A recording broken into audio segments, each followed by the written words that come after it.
So, hi guys! Welcome back to my channel. My name is Grace Cagasan Family. Guys, ngayon lang po talaga ako nakapag-vlog dahil sobrang busy. So, yung mga latest mga vlog ko, mga pinopost ko, mga nakaraan pa po yung mga buwan. So, late upload na siya.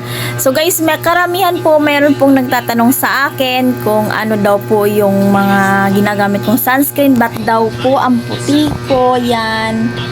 So, yan, iba yung kutis ko pala sa anak ko, oh. Ayan. Hello, baby loves. Oh, iba nga pala yung kutis ko kaysa sa'yo, baby loves, oh. Puti ko. Yan. So, ano nga daw po yung ginagamit kong sabon or sunscreen. So, ito guys, ay papakita ko po, wait lang. Ayan. So, ayan, kinuha ko yung sabon. So, tinatanong po nila kung ano daw po yung ginagamit kong pampaputi. So guys, sunscreen lang naman po yung ginagamit ko. Daily routine ko po siya ginagamit ay si Warada. Yan, si Warada guys ay matagal ko na siyang kasama. Pero nung unang-unang ginagamit ko is Glow 21. Glow 21 guys ay matagal ko na rin po siyang kasama, kaso lang nawala na siya sa yellow basket ko. Sa TikTok yun guys ha. So si Warada, pinalit ko si Warada. And then ang ginagamit ko guys sa mga gustong malaman kung ano yung gagamit kong sabon is si Boucher. Yan, si Boucher guys, hinati ko siya. Ay nakikita niyo naman dyan paano ko po siya gamitin. Try natin guys. So, guys po ako, ito na po yung daily routine ko. Yan. Kakabili ko lang po nito kasi naubos na po yung aking sunscreen. So, hindi po pwedeng hindi ako naglalagay guys kasi palagi po akong lumalabas. So, lagi po nang sinasabi, lumalabas ba daw ako? Ba't hindi daw ako nangingitim? So, lagi po ako sa labas guys. Gawa po sa nanggo-grocery ako palagi. So, hindi po pwedeng wala akong sunscreen. Gawa po sa tag-init. So, i-blend lang natin ng very, very light.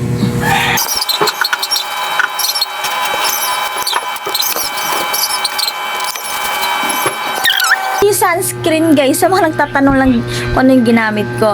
So ito si sunscreen is meron po siyang 60 SPF, PA+++++++, daming plus, UV protection, yan.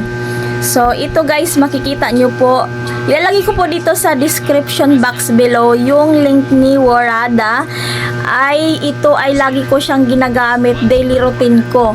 After kong maligo, ito po yung lagi ko talagang nilalagay para po protection kahit nasa loob lang tayo ng bahay or lalabas ka, at least meron ka ng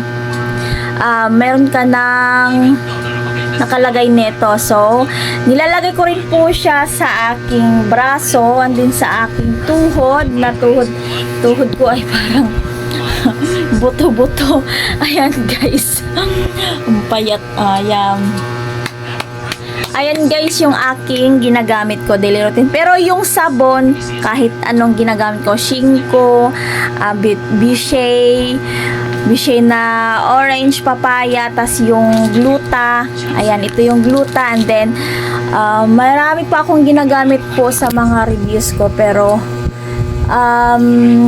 kahit anong sabon naman ginagamit ko, ayan siya, kaya ganun yung face ko. So hindi naman tayo kawaplolesan, pero at least maputi tayo guys. So ayan lang, ilalagay ko pala ito guys sa link guys kung gusto nyong mag-order. So nandun lang, i-click nyo lang po yung legit na sealer. Yan, legit po yan guys. Ito yung ginagamit ko matagal na. So, iiyak yung araw pag hindi ako makakapaglagay nito. Yun yung katotohanan. Ito guys, kung paano ko siya ginamit kanina. So, ito kasi tapos na akong gumamit kasi paalis na ako.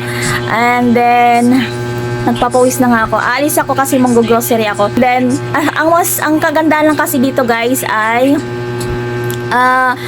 hindi po siya malagkit. wala siyang hapde. Guys, wala siyang pangangate. And then, hindi po siya nagwa-white cast. Yan.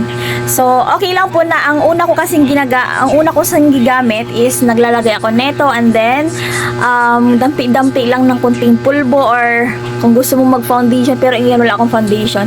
Kunti-kunting pulbo lang dampi-dampi kasi para hindi po siya magda-direct sa labas na papasok yung alikabok.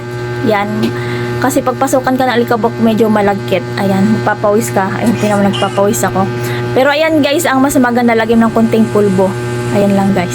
Thank you guys for my short vlog and that's all. Bye bye, see you in my next vlog. So na mag-order kayo.